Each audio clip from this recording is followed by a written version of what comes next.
to the epicenter of sports and entertainment. This is The Rude Dog Show. Now, here's your host, Rudy Reyes.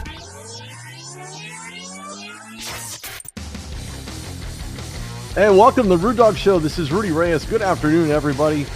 You know, I'd like to think that you don't see any type of situations in the NCAA that would require us to look at them and say, well, when we think of the NCAA, we think of roses that are smelly. Well, in a good way, don't get me wrong. Nobody asked for a finger pull, but still, let's keep this in perspective. The NCAA has essentially handed out time and time again. We've seen this with multiple places, multiple schools, athletic departments, predominantly involving college sports. Why? Because they're very coveted. Those spots are not for the faint-hearted.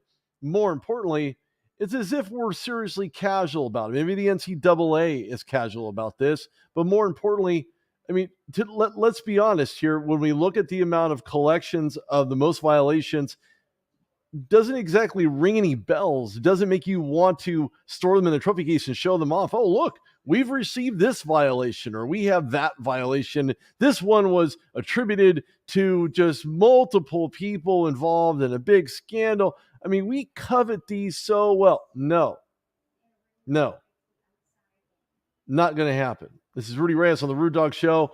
On today's California, today's Canada. I'm live on Twitter. Throw me a follow at Rude Dog Reyes on Twitter. Check out the live show. Certainly a good one to be had for about 30 minutes here or so. And for those listeners, please feel free to comment anything at all whatsoever. Oh, good evening, Javon. Appreciate the love. Thanks for checking in. Mohammed with a blank. All right. Well, I guess we'll keep it that way. There's a blank. You know, if I was to speak to an athletic department within any NCAA school and want to discuss infractions with them. Hi, Maria. Thank you very much for tuning in. I'm doing well. Makbul Ahmad, if that is your name, if I pronounce it correctly, great. William Senso, thank you so much. I appreciate the love. Comment on this. This is something you guys need to weigh in on because I'm really interested in what your thoughts are about this. When the NCAA hands out infractions, it's not because they used the women's restroom, mistakenly thought it was the men's. No. We're talking serious violations that stem back from when the NCAA was formed. Now, with that being said, we can discuss how many national championships, say Florida, USC, or even Georgia, for that matter, if you really want to have that conversation. And we do, because we're here and we're live on the Rude Dog Show, live on YouTube, Facebook, Twitter, you name it, we're live, we're connected to it. There's skeletons in closets here. This isn't anything to shake a finger at or become desensitized and put on blinders to think that something like this is going to go away, because it's not. It's not. None of this is going to go away anytime soon. More importantly, it's just going to continue. Yes, there are people within these wonderful NCAA divisions and schools with wonderful talent, and I'm sure these kids were great, and you know, some did attend, some did not attend. We're going to dive into that here momentarily. But I wanted to pull this up here from the realms of the 1980s against Southern Methodist University, make sure I get that right. There were 5 major NCAA violations and for a numerous amount of them in 7. Averaging major infractions every other year. I guess that's how they accumulated them back in the 80s, 70s, and 80s. Those have to do with player payments, slush funds, being able to house their parents, entertain their parents, take care of medical bills. I mean, the list just goes on and on and on. The NCAA has investigated, in this instance with SMU explicitly, $61,000 was made available to a player. Okay, forget the dollar amount. The fact alone that's a huge violation. You just don't open a blank check and say, here you go, player. Here's $61,000. Whatever you want, go ahead and get it. And the sad part about this is that it was almost a death penalty to some of these schools. Appreciate it, Javon. Appreciate the love from the Bay. I'm here in Fresno, California. Thanks for chiming in. I appreciate it. Give me your thoughts about this NCAA scandal going on in Tennessee right now. We're going to jump right into that as soon as I kind of give you guys some perspective in regards to what the NCAA violations actually look like. Appreciate the California love, Javon. When we look at the SMU 87 season, it was canceled. I mean, the whole season was just canceled. Forget giving up scholarships. Forget, trying to pay the money back. Just forget about it. Or if you're Italian, forget about it. Well, this isn't a Gestapo situation. This is teams who violated NCAA rules. Yeah, okay, so some rules are made to be broken. Or are they? Or should they be? I think the NCAA certainly has came down on multiple occasions, including Auburn, with 7 violations of their own. And of course, boosters paying performance out of players and expecting them to perform to their standards based on the dollar amount that they pay. That's a problem. That shouldn't be swept under the rug. We shouldn't be desensitized to that. We shouldn't turn a blind eye and all of a sudden, well, shame on them and we'll forget about it, just like we do a lot of different things in sports, because winning cures all ails. It shouldn't. We should never have a short memory in regards to the things that affect not only the fabric of football, but the fabric of sports in general. And in addition to that, the violations that seem to occur on a regular basis by some of these schools that can't seem to get out of their own way. That's the problem. I'm huge for following protocol. I follow my own protocol. I produce my own show. That's a protocol. That's something I do, explicitly do. But these schools seem to want to bend the rules, or they don't apply to them, or those rules don't apply to them. When we look at bonuses for forced fumbles, touchdowns, you could probably think a bounty gate for the New Orleans Saints. They were penalized heavily. No draft picks, fines, things of that nature were handed down to them. Pat Dye was the head coach of Auburn at that time. And more importantly, he was involved in helping payers secure illegal loans. Why? Why would you even get involved in that? If a student himself or herself cannot afford a loan through a bank, why would you forge anything? Why would you feel the need to put yourself on the line in order to accommodate a player? Hey, look, we tried everything we can. We're sorry. Check the next year of eligibility. There's nothing wrong with that. I don't see anything wrong with it. I don't think there's any reason whatsoever why we can't come down hard on coaches like Pat Dye, as an example. When we look at Oklahoma, 5 violations, multiple times within the program. Rhett Bomar, could have been the Bomar scandal. I don't know. But the quarterback received money with weekly paychecks for about $7,000, give or take. And more importantly, it was a job that he never did. And with that, OU lost 4 scholarships. That's big. That's not huge, but it's big. It's big for the NCAA fabric. Yeah, those allegations, Maria, are absolutely just indescribable. And it's irreprehensible. I just cannot believe that. And of course, a huge investigation will ensue. And, we're going to have a conversation in regards to the outcome, what that looks like. We're going to jump into that here in just a moment. But I wanted to give a little bit more perspective on this. So some of the dirtiest coaches includes Lou Holtz. And I hate to say that because I actually like Lou Holtz. But the teams that he coached in the NCAA were probably some of the hugest major violators in regards to program violations, player violations, some of the dirtiest conferences out there, Big 12, SEC, Pac-10, at the time Pac-10, now Pac-12. Actually, it could go back to Pac-10 now that USC and UCLA are departing and leaving for the Big 10. Or now probably the Big 14, maybe the bigger 14, I don't know. ACC as well. They would go on to lose about 55 scholarships, which is absolutely the kiss of, it's like the anti-chef's kiss. It's a kiss of death. When you get the chef's kiss, that's a good thing. Kiss of death, not a good thing. So let's go to the scandal we're talking about here. It's hot to trot. People are all over this like white on rice. And more importantly, It alleges that there are 18 violations and almost $60,000 worth of cash and or gifts. Let's put the and or in there because we don't know yet.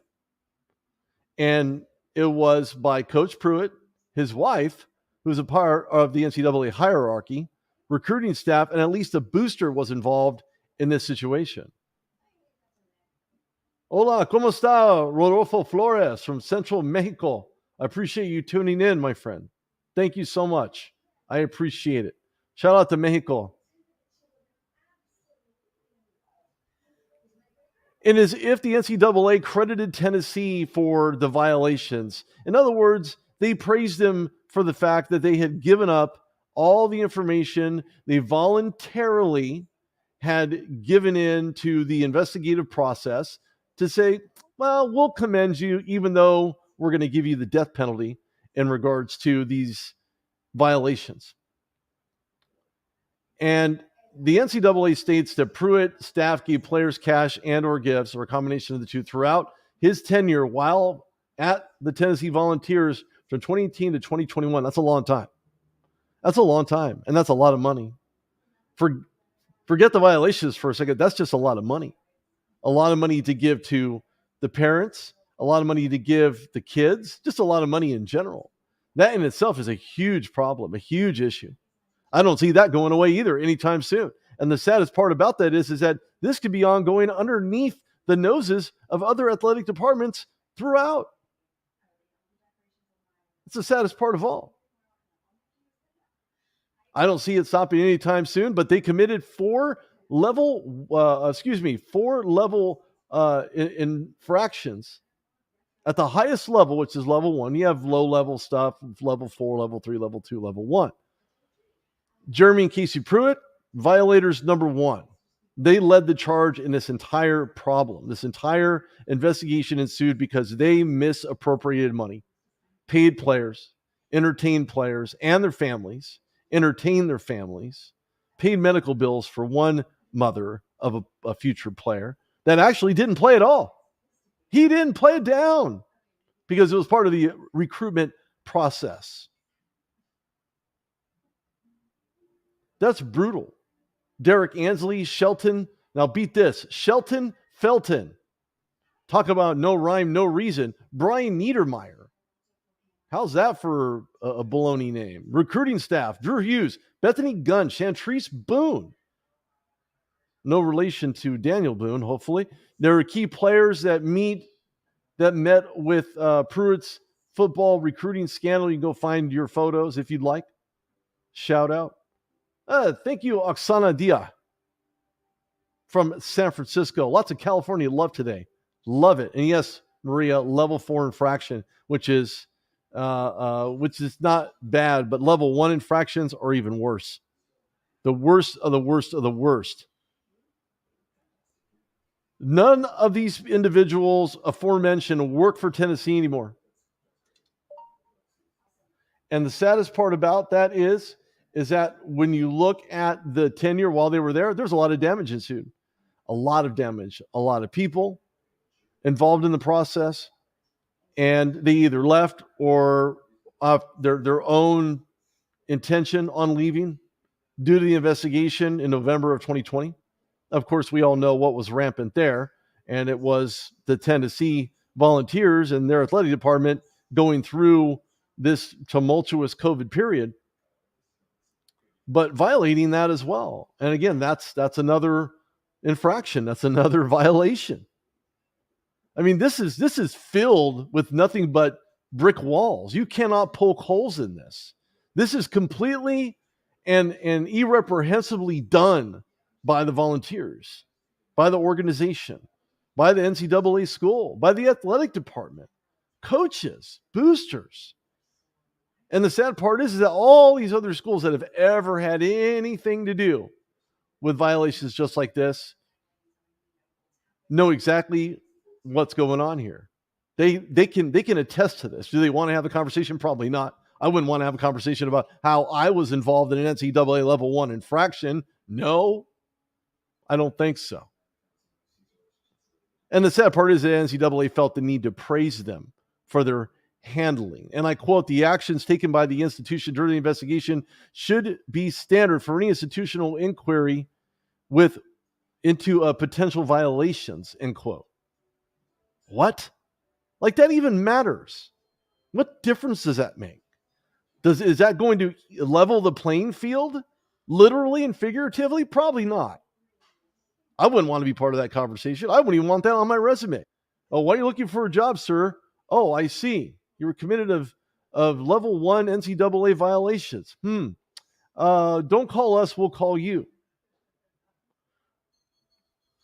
When you look at the reflection of the document by Chancellor Donde Plomin in January of last year, 2 assistant coaches, 7 staff members announced that they had revealed evidence of sweeping and serious NCAA violations under Pruitt's watch, the head coach of the Volunteers. He knew exactly what was going on. He provided the segue as to what that actually looked like. Yep, lots of people, lots of different places at the same exact time. Imagine that. Tennessee could avoid the hammer in this, to be quite honest with you. I don't think that when you're in the middle of a crime such as this and committed in such a under your nose fashion, there's no reprieve for this. None. You have no ability to go back and say, well, I want to make amends. No, it's too late. It's too late. I'm all for forgiveness, granted, but this is the sports plateau that we're talking about. This is one of the most storied universities in all of the NCAA. I don't care what you're talking about. Predominantly, it's going to be football, baseball, softball, chess. I don't know. I think that Tennessee is now recouping whatever losses are associated with this scandal. And I don't think for 1 minute that anybody has let this go. I wouldn't let it go. I would constantly remind him. But then again, when he wakes up in the morning, or these individuals that were involved in the NCAA violations and those rules broken are the ones that are facing this and potential consequences by themselves without any interference from the outside world. The sad part is that when you look at the documentation, hi, Javon. I just believe that violation 1 occurred from late July to mid-November 2020. There were 6 recruits that made unofficial visits, accepted cash and or gifts during the recruiting dead periods. There's a certain time of the year and month where these types of visits aren't done. They're part of the dead period. And of course, right in the middle of the COVID-19 pandemic. None of the recruits that were paid in cash and or gifts enrolled at Tennessee. They played elsewhere. And of course, for the sake of the argument, you're not going to see players named in this. Now, should they know better? Some would argue that when you look at these guys, these young men, granted this is all football related, which it appears that it is, should be named and also held accountable for their role in this because they're the parties that were being paid. They should be named in all of these documents. They could very well be. There could be some type of modification in regards to this. But Pruitt, Ansley, Felton, Niedermeyer, a recruiter's gun, and an unnamed student arranged and or provided over $12,000 in hotel stays, meals, entertainment, transportation, and team apparel. So they quadruple, sextuple dipped, if that's even a word. If it's not, I probably just coined it. You're double dipping upon double dipping. You're taking a single chip and you're dipping it 5 to 6 times. You may as well be eating your fingers at that point. Kesey Pruitt arranged for a real estate agent to meet with some of the recruits' families for obvious reasons. If they're going to enroll, they're leaving whatever town they came from in order to move over somewhere in Tennessee, maybe Knoxville, to be a part of the Tennessee Volunteers football team or athletic department in some athletic way. We don't know. Violation 2, Jeremy Pruitt, gun, boon, and unnamed booster, Casey Pruitt himself provided $12,500 in car payments at 25 payments of $500 each and a $3,000 rent payment to a player and his mother from September 2018 to March 2021. Now, mind you, this is $60,000. Again, let's keep the number here. $60,000. They take in not even a fifth of that money for almost 4 years. That's a long time. The prospect, in fact, was recruited and played for the Volunteers. So that's one example, which I believe should carry even a higher violation because it was enough to entice him to want to sign. I think that's where I draw the line. And that would be immediate. That'd be like the highest. If there's level 1, there's got to be a level 0. I would hold that player accountable and make them pay restitution on top of it all. Represent about $23,260 of inducements given to the player by Jeremy and Casey Pruitt, his wife, Feld, Niedermeyer, and Gunn. Almost sounds like a law department, but they're on the other side of the law, so that doesn't apply to them in this instance. So Casey Pruitt worked in the Florida State's NCAA compliance office. This is where the rubber meets the road because, again, as I stated earlier, she worked within the NCAA. But working in a compliance office means that she knows how to break the rules. It implies that she knows all too well. 4 years is a long time, Maria, as you well stated. But when you look at the situation where Casey Pruitt knew how to break the laws, she should face probably the highest penalty outside of her own husband in this exact instance because of her ability to know how to break the law and to get into the bylines of what that law actually is. Now, I'm not a lawyer and I'll pretend to be a lawyer. This is a Rude Dog Show on Today's California. You can find it on todayscalifornia.com. Go to Coachella Valley. I'm live on Twitter, YouTube. This show will be put on TheRudeDogShow.com. There will be an audio version as well on my RSS feed on TheRudeDogShow.com. So make sure you check that out. This is a great show. So when I look at the violations between the husband and Casey Pruitt, I think to myself, she informed him, gave him almost insider trading information, if this was the stock market, allowing him to know how to bend the rules without being noted right off the bat. It took a while, a long while.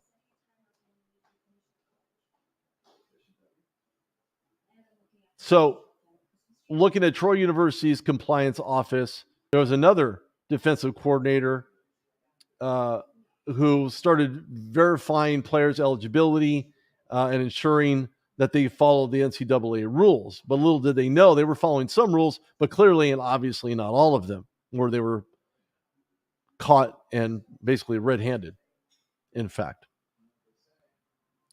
So Gunn and Hughes provided almost $2,000 to recruit and his family from November 18th to December 2019, hotel stays, game day parking, team apparel, enrolled in Tennessee and played for the Volunteers.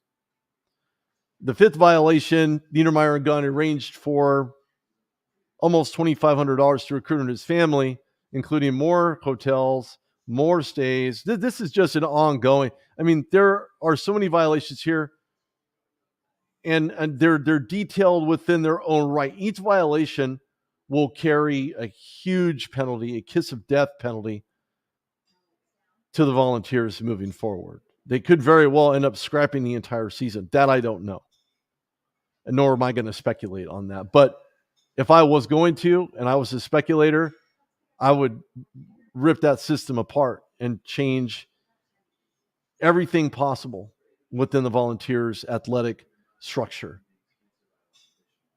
And the NCAA clearly is going to lay down the law and throw the book at everybody involved. gun arranged and violation 6 and 7, $1,755 to 2 recruits and their families, including hotel stays, game day parking, meals, and enrolled and in turn played for the Volunteers. And then when you look at the 8th violation, I mean, there's 17 violations here. These all carry serious penalties, each one of these violations. I don't know what they look like. I don't know what the NCAA is going to do. But the whole world's going to know a lot sooner than later when it comes to what penalties the Tennessee Volunteers are going to face moving forward. So I'm not going to guarantee, and nor would I, even in testimony, there's nothing for them, and I'm talking about all these individuals who were involved, the Pruitts, Niedermeyer, Gunn, the unnamed student who assisted them in all of this. I don't know where it stands, but I do know this. The NCAA needs to come down hard on it, and I believe it will. This is going to be swift, it's going to be easy, and it's going to be done probably a lot sooner than later.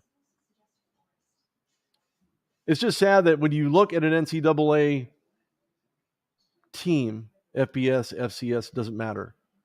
You have to fall within the guidelines of what you look for in regards to how do you assess each one of these violations. Does one carry a higher penalty than the other? Because they're on the hierarchy, 1 through 4. Does violation 5 carry a number 1? Does violation 6, 7 carry a number 1? Does 8 carry a number 1? I believe that the ones where the student did not end up, playing for the Volunteers, nor did he sign up for the Volunteers to be a Tennessee Vol, those should actually be equal penalties. Whether they played or not, it shouldn't make any difference whatsoever. This is Rudy Reyes on the Rude Dog Show. Thank you for all the California love. Maria, Oksana, Rodolfo, Jovan, Mr. William, Magpul, if I said it right. I appreciate everybody on here. Go to TheRudeDogShow.com. Check out all my past shows. I have almost 9 years worth of broadcast media, from covering the Super Bowl to on-air appearances to podcasts, and of course my new endeavor, which you guys should probably go back and check this out. But in case you missed it, it'll be posted, and it is on TheRudeDogShow.com, along with this show will also be on TheRudeDogShow.com. Thank you so much for tuning in. I appreciate it. Have a wonderful weekend. I will see you guys Monday night, 6 p.m. I'll be live here on Twitter, YouTube, Facebook, you name it, I'm on it. Thank you so much. I appreciate it. Talk to you guys soon.